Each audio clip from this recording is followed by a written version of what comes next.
In today's video, I'm going to share with you the 8 things that I learned by creating a course for my online business. Ready? Let's do this. Hey gang, welcome back. If you're new to the channel, my name is Jim. I am an online business lawyer and a YouTube entrepreneur. And on this channel, we explore the practical tools and strategies that you can use to start, build, grow, and legally protect your own online business so that you can have true freedom, freedom of time, freedom of money, and yes, location independence. This past weekend, I put the finishing touches on my 5-module OB Foundations Blueprint course. And today I want to share with you the 8 things that I learned that I was not initially aware of when I was creating this course. Now, for those of you that aren't aware, I started really building and growing my online business back when the pandemic hit in 2020, because at that time I could no longer take on legal clients because of the pandemic. And so I started creating resources and tools for people to learn about the legal aspects of building your business,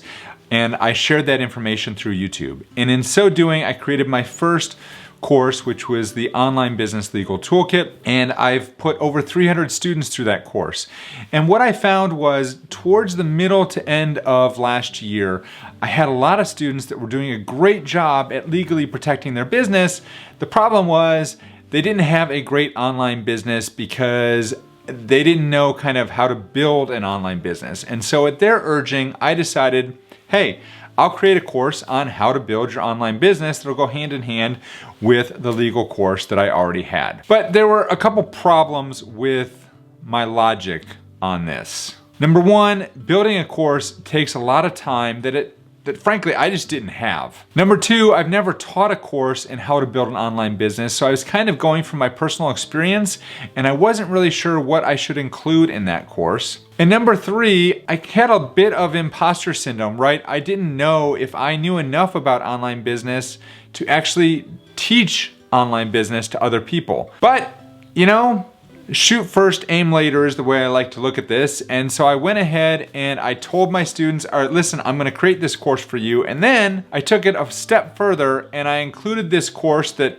had yet to be built in an offer that I sold to a lot of students at the end of 2021 during my year-end promotions. And by doing those things, it basically upped the ante a little bit, because if I didn't create this course, number one, I was going to lose a lot of credibility with my existing students.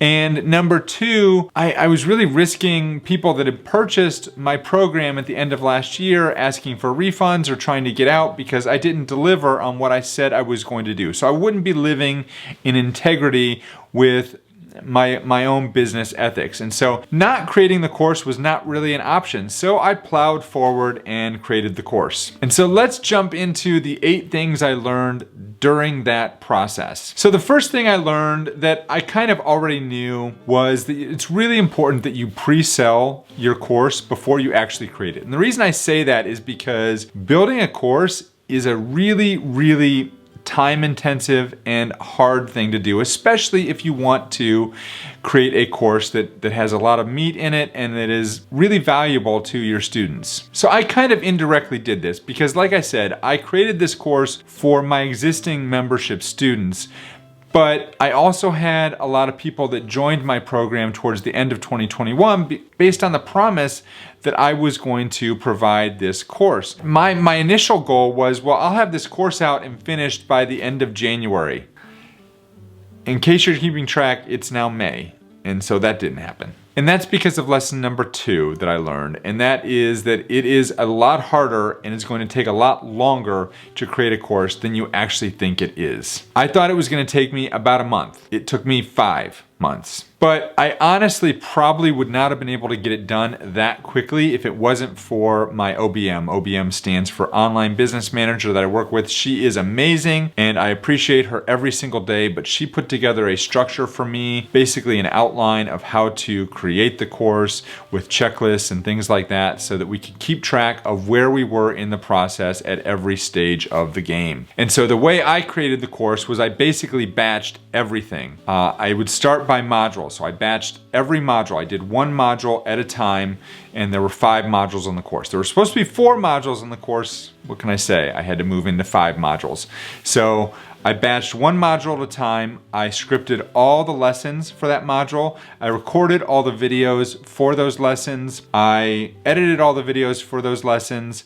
And then we created all the descriptions and the things that needed to go into Kajabi for each lesson, at which point I sent all that information off to my team, who then uploaded the course materials into Kajabi, created thumbnails, and did all the other things that needed to happen behind the scenes to make sure the course went live. And because I had that team in place behind me, it really allowed me to move the course process faster than otherwise it would have. Does that make sense? It allowed me to get the course done quicker than I probably would have been able to do if I had to do it myself. And one of the things that I think is really important about that process was the third thing I learned, and that's that you really need to be very intentional about the user experience. You have to think, what tools and resources can you provide? How can you provide extra value to your students as they're going through your course? It's not just a matter of recording a bunch of videos on the fly and then uploading. How do those videos fit together?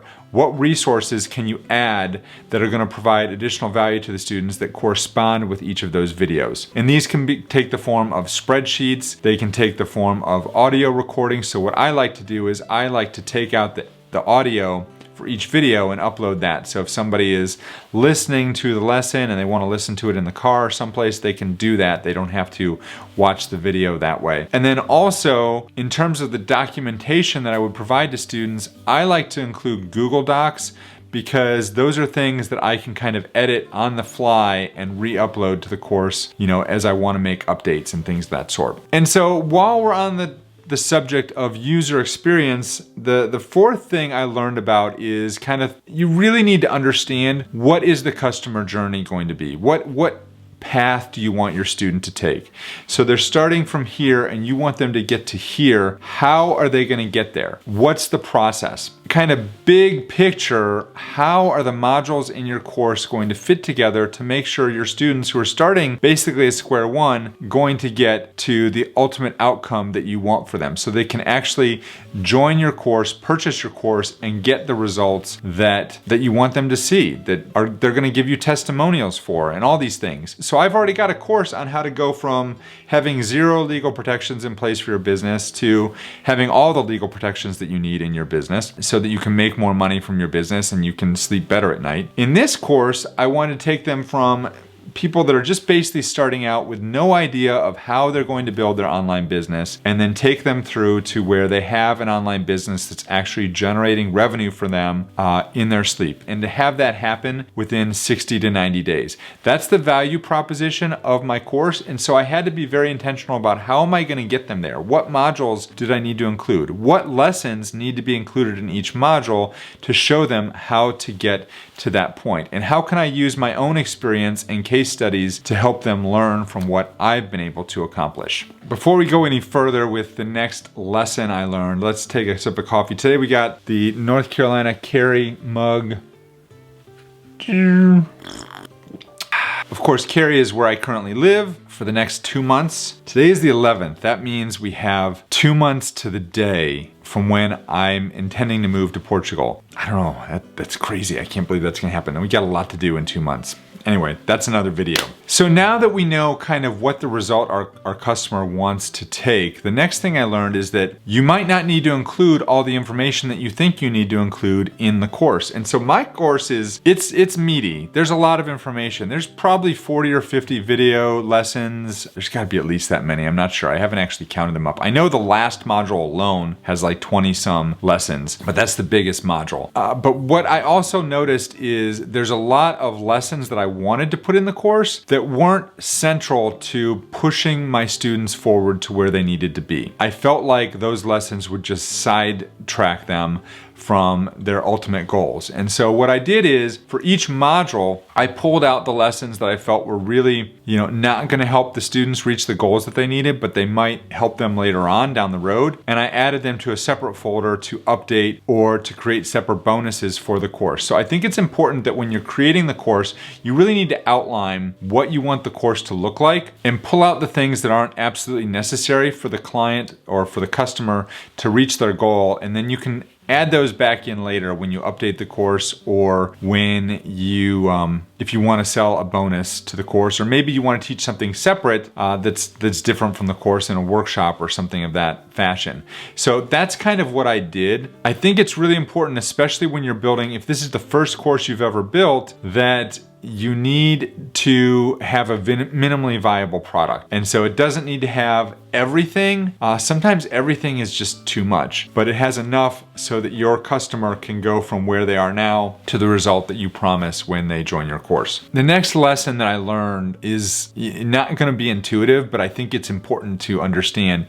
And that's that you need to be aware of the storage capabilities of your computer that you're using to build the course, as well as the processing speeds. The reason I say that is because for most courses, they're very heavily weighted with videos. And some of these videos might be, 10, 15, 20 minutes long. Some of them might even be longer than that. And when you're creating a video that's that long, for me anyway, a lot of them had two videos. I had a screenshot of me talking overlaid with my computer, whether it be slides or showing how to do something on the computer or something like that. So there really were two videos. So if I had a video that was, say, 20 minutes long, there's probably 40 minutes of footage to capture 20 minutes of what was going to go into the final product, but then there's also two videos that goes with that. So we're talking about an hour and a half of video content that is going into that. That takes a lot of processing speed on your computer, as well as a lot of storage on your computer. And so I would highly recommend, if you're creating a course and you're going to be dependent on video modules, that you really need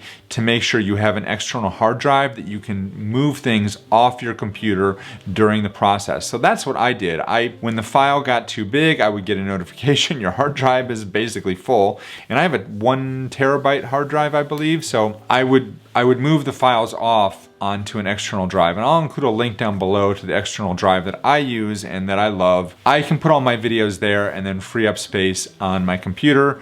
And then along the same lines, maybe you don't need to keep all the files related to creating your course. For me, I like to keep them at least until we know everything is good to go with the course and there's no hiccups and nothing that got messed up. Once we've gone through a month or two and everything seems to be okay, I'll probably delete a lot of those files, but at least for now, I want them all to be there, at least the working files to be there, so that we can access those later if we need to. All right, so the next thing I learned about this process is that there is a fine line between having an awesome, professionally published course that looks amazing, that everything is high quality, highly produced, all those things, and having a crappy course. And you don't want to have a crappy course, but you don't necessarily need to have a really highly polished course either. You need to be somewhere in the middle if this is your first course. And I will say that I think what's more important than having it highly polished, you could have the most highly polished, highly produced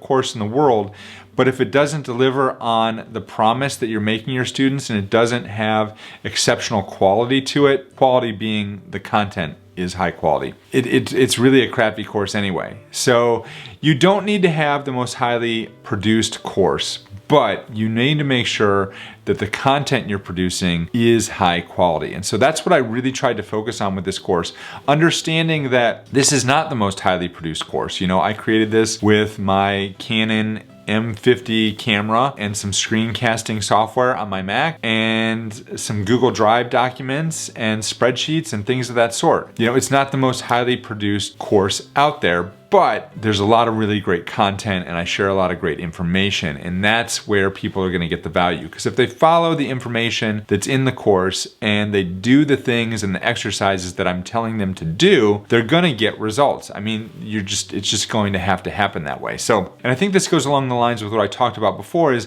I started out, I was only going to have 4 modules. And as I was creating the course and really looking at the customer journey through the course, I realized 4 modules just wasn't going to cut it. Just like it's important to take things out if it's not relevant, sometimes you need to add things back in to help the course make sense. And so that's what I did with this course. I took it from a 4-module course into a 5-module course because there was a module that was really missing in the middle that I felt like needed to be there. And so I added that module in, and I'm much happier with the finished project as as a result. It did take me about a month longer to finish the course because I had to add that module in, but you know, in the long term, that's better for the students, and so that's why I did that. And so now I'm finished with the course. I am so thankful that I am. If I can give one more piece of advice about this here, about what I learned, it's that it's a huge endeavor. It's going to take a long time. You know, take your time with it, but plug through one step at a time, one lesson at a time, one module at a time, and try to batch the different processes that you're doing to put into the course, and you're gonna get there. It just is gonna take some time, but just keep plugging away a little at a time, and eventually you'll be finished. And now I have to say, like, now that I've got this course finished, this was a huge endeavor. This is way bigger than the course that I prepared the first time I did a course. And I think it's a higher produced course than the first course that I prepared. I've got this asset now, and this asset that I can sell, this asset that I can use for my membership students, that I can use as a bonus at some point. It's something I can use when I create a high ticket coaching program, which is something I would like to do in the near future. And it's a tremendous sense of accomplishment to finish a course like this, a 5-module, really in-depth course that's going to provide a lot of benefit to a lot of people. Yeah, it's really exciting, and I'm really excited to have it finished and done. So thank you so much for watching. If you'd like to learn more about this course, there's gonna be a link down below where you can sign up. Also, if you'd like to learn more about the differences between memberships and courses, because let me tell you, there are differences, and if you're thinking about going into one, but you're not quite sure, check out this video I did right here where I talk about all the benefits and cons of doing a membership versus doing a course. I think you'll find that really helpful. Thank you so much for watching. I look forward to seeing you in the next video. Take care, folks.